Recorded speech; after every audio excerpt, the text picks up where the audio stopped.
আসসালামু আলাইকুম। বাংলাদেশ ফুটবলে এই মুহূর্তে জায়ান হাকিমকে নিয়ে অনেক ধরনের আলোচনা হচ্ছে, অনেক সমালোচনা হচ্ছে। অনেকেই বলছেন যে জায়ান হাকিমকে বাংলাদেশ জাতীয় দলে নিলে বাংলাদেশ জাতীয় দল অনেক বেশি উপকৃত হবে। আবার অনেকেই বলছেন যে জায়ান হাকিম হামজা চৌধুরীর বন্ধু বলে একজন অষ্টম টায়ারের ফুটবলারকে বাংলাদেশ জাতীয় দলে খেলানো হবে, সেটা আমরা এটা মানবো না। বা অনেকেই কিন্তু এটার বিপক্ষে কথা বলেছেন, অনেকে আবার পক্ষে কথা বলেছেন। আসলেই জায়ান হাকিম কোন স্তরের প্লেয়ার এবং তিনি বাংলাদেশ জাতীয় দলে খেলার জন্য আদৌ যোগ্য কিনা? দেখেন, প্রথমে আপনাদেরকে বলে রাখি, জায়ান হাকিম নটিংহাম ফরেস্টের একাডেমির প্লেয়ার। যারা ইউরোপের ফুটবল ফলো করে, যারা প্রিমিয়ার লিগের ফুটবল ফলো করে, তারা সবাই জানে যে নটিংহাম ফরেস্ট ফুটবল ক্লাবটা কত বড়, এবং সেই একাডেমির প্লেয়ার ছিলেন জায়ান হাকিম। এবং 17 বছর বয়সে তিনি প্রথম কন্ট্রাক্ট সাইন করেন, এবং সেটাও ইংল্যান্ডের চতুর্থ টায়ারের একটা দল। কিন্তু সেখানে তিনি খুব একটা ম্যাচ টাইম পাচ্ছিলেন না। কিন্তু জায়ান হাকিমের একটাই লক্ষ্য ছিল যে তিনি যেন পূর্ণাঙ্গ ম্যাচ টাইম পান, এবং দলের মেইন ম্যান হিসেবে তিনি খেলার একটা চেষ্টা চালিয়ে গেছেন তখন থেকে। এবং এরপরেই তিনি যখন একটা মৌসুম পার করে ফেলেছেন চতুর্থ টায়ারের ওই ক্লাবে, তখন তাকে খুব একটা ম্যাচ টাইম দেওয়া হচ্ছিল না এবং তাকে ম্যাচে খেলানো হচ্ছিল না। তখন তিনি সিদ্ধান্ত নেন যে তিনি এই স্তরে থাকবেন না, তিনি আরেকটু নিচের স্তরে যাবেন এবং যে দলে তিনি মেইন ম্যান হিসেবে খেলবেন। এবং তারই ধারাবাহিকতায় তিনি এই মুহূর্তে ইংল্যান্ডের অষ্টম টায়ারে খেলছেন এবং সেখানে তিনি ভুরি ভুরি গোল করে ফেলছেন। আবার অনেকে প্রশ্ন তুলছেন যে ইংল্যান্ডের তৃতীয়, চতুর্থ, পঞ্চম স্টারে কিন্তু অনেক ফুটবলার আছে যারা আসলে প্রফেশনাল ফুটবলার না, যারা আসলে কাজের ফাঁকে এসে ফুটবলটা খেলেন।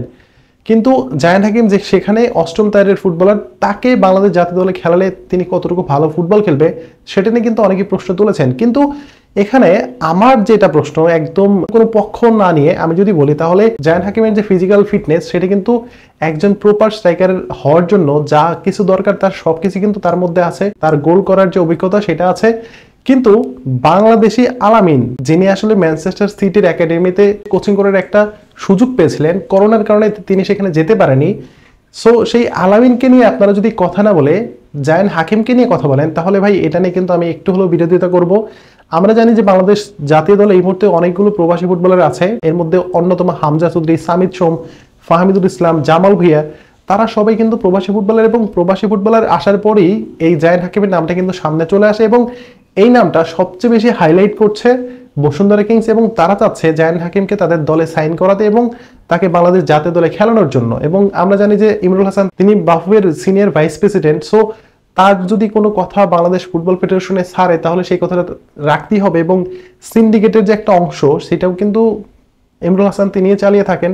এখন জায়ান হাকিমকে নিয়ে অনেকে অনেক ধরনের কথা বলছেন যে তাকে খেলালে বাংলাদেশ দল কতটুকু ভালো করবে। আবার অনেকে বলছে যে তাকে খেলালে বাংলাদেশ দল হয়তো আগে যে সমস্যা ছিল গোল করার একটা সমস্যা, সেই সমস্যার সমাধান হয়ে যাবে। কিন্তু আগে সর্বপ্রথম যে কাজটা করতে হবে সেটা হচ্ছে জায়ান হাকিমকে বাংলাদেশে আসতে হবে, এসে আগে তাকে ট্রায়ালের সম্মুখীন হতে হবে। আপনি তো জামাল ভুঁইয়ার মতো প্লেয়ার না, বা আপনি হচ্ছে হামজা চৌধুরীর মতো বড় কোনো প্লেয়ার না, বা সামিদ সোমের মতো কানাডার টপ টায়ার লিগে খেলে থাকেন না যে আপনাকে সরাসরি জাতীয় দলে সুযোগ দেওয়া হবে। এখন উচিত ছিল যে বর্তমানে যে ট্রায়ালটা হচ্ছে সেই ট্রায়ালে তারা অংশগ্রহণ করা, কিন্তু তিনি সেখানে অংশগ্রহণ করেনি।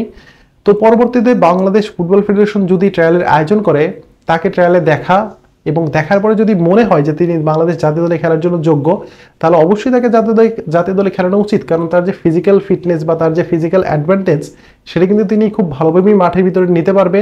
এখন অষ্টম টায়ারে খেলা ফুটবলার, তিনি আসলে কতটুকু ভালো এবং কতটুকু কোয়ালিটি সম্পূর্ণ একজন ফুটবলার, অষ্টম টায়ারে তিনি চলে গেছেন। তিনি অষ্টম টায়ারের ফুটবলার না, তিনি চতুর্থ টায়ারের ফুটবলার। কিন্তু তিনি সেখানে ইচ্ছা করে গিয়েছেন যে তিনি দলের মেইন ম্যান হিসেবে খেলতে চান, এবং সেখানে তিনি ভুরি ভুরি গোল করছেন এবং একই সাথে এন্টিকার হয়ে 2টা আন্তর্জাতিক ম্যাচও খেলেছে। এখন জায়ান হাকিমের দাদার সাথে একটা বাংলাদেশের কানেকশন রয়েছে।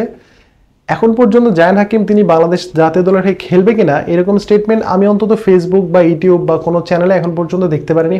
হ্যাঁ, তিনি ইন্টারেস্ট শো করেছেন, তিনি হামজা চৌধুরীর সাথে বাংলাদেশের ব্যাপারে কথা বলেছেন এবং তিনি খেলতেও চান, এরকম একটা স্টেটমেন্ট আমরা হামজা চৌধুরীর মারফত শুনতেও পেরেছি। কিন্তু এই যে প্রপার প্রসেসটা, সেই প্রসেসটা কমপ্লিট করতে গেলে আমরা অন্তত এই বছর হয়তো জায়ান হাকিমকে নাও পেলেও পেতে পারি। কারণ সামনে হয়তো আমরা হংকংয়ের বিপক্ষে হোম অ্যান্ড অ্যাওয়ে ম্যাচ খেলবো, এরপরে ইন্ডিয়া আসবে। এই 2টা ম্যাচের আগে জায়ান হাকিমকে নিয়ে যদি কাজ শুরু করাও হয়, তাহলে কিন্তু সেই কাজটা শেষ হতে কিন্তু সময় লাগবে।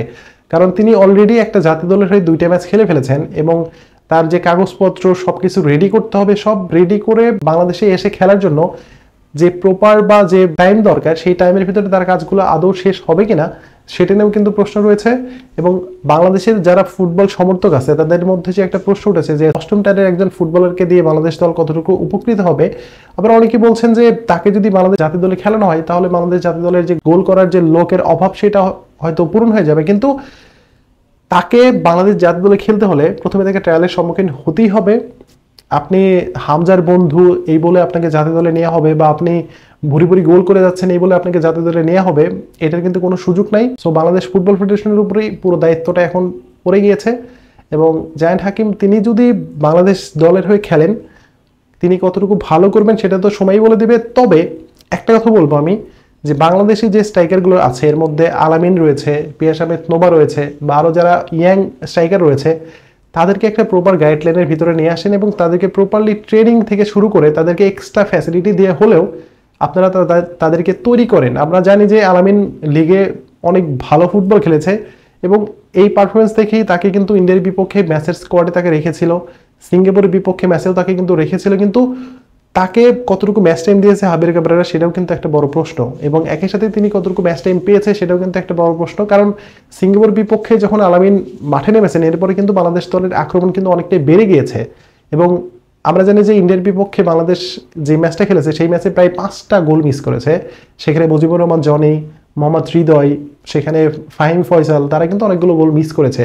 বাট ওই জায়গায় যদি আলামিন থাকতো আমি অন্তত বিশ্বাস করি যে তিনি গোল করতে পারতেন এবং সেখান থেকে বাংলাদেশ হয়তো 3টা পয়েন্টও নিয়ে আসতে পারতেন।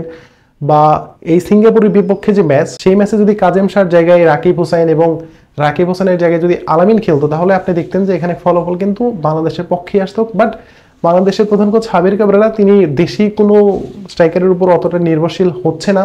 বাংলাদেশ ফুটবল ফেডারেশনও তার যে সুর সেই সুরে কথা বলে যাচ্ছেন, যার কারণে আসলে জায়ান্ট হাকিমের মতো একজন প্লেয়ারকে তারা দলে নেওয়ার জন্য বা দলে আনার জন্য কাজটা শুরু করে দিয়েছে। কিন্তু নিজের ঘর না সামলিয়ে অন্যের প্লেয়ার দিয়ে আপনি কতদিন খেলবেন সেটা নিয়েও কিন্তু একটা বড় ধরনের প্রশ্ন রয়েছে। হয়তো আমার এই ভিডিও বা আমার এই মতামতের বিপক্ষে অনেকেই কথা বলবেন, কিন্তু আপনারা একটাবার চিন্তা করে দেখেন যে আলামিনকে যদি আপনি ঠিকঠাক মতো ম্যাচ টাইম দেন, ঠিকঠাক মতো তাকে যদি প্রপার ট্রেনিং বা প্রপার ফ্যাসিলিটি দিয়ে থাকেন, বা পিয়াস আহমেদ নোবা বা যারা আপকামিং স্ট্রাইকার রয়েছে তাদেরকে যদি একটু ভালো ক্রাইটেরিয়া বা একটু ভালো কোচিং বা একটু খেলার সুযোগ দেন, তাহলে দেখবেন যে এই জায়ান্ট হাকিমের চাইতেও অনেক বেশি ভয়ঙ্কর হয়ে উঠেছে আমাদের, অনেক বেশি ভয়ঙ্কর হয়ে উঠবে আমাদের আলামিন, পিয়াস আহমেদ নোবা। সো দেশের স্ট্রাইকারদের একটু সময় দেন, দেশের স্ট্রাইকারদের একটু সুযোগ দেন। এই অষ্টম টায়ারের প্লেয়ার নিয়ে এসে আপনি কতটুকু ভালো করবেন সেটা তো সময়ই বলে দিবে। ভালো করলে তো অবশ্যই ভালো, বাট খারাপ করলে কিন্তু সেই দায়ভার বাফুফেকেই নিতে হবে। সো আপনাদের মতামত আশা করছি। ধন্যবাদ সবাইকে।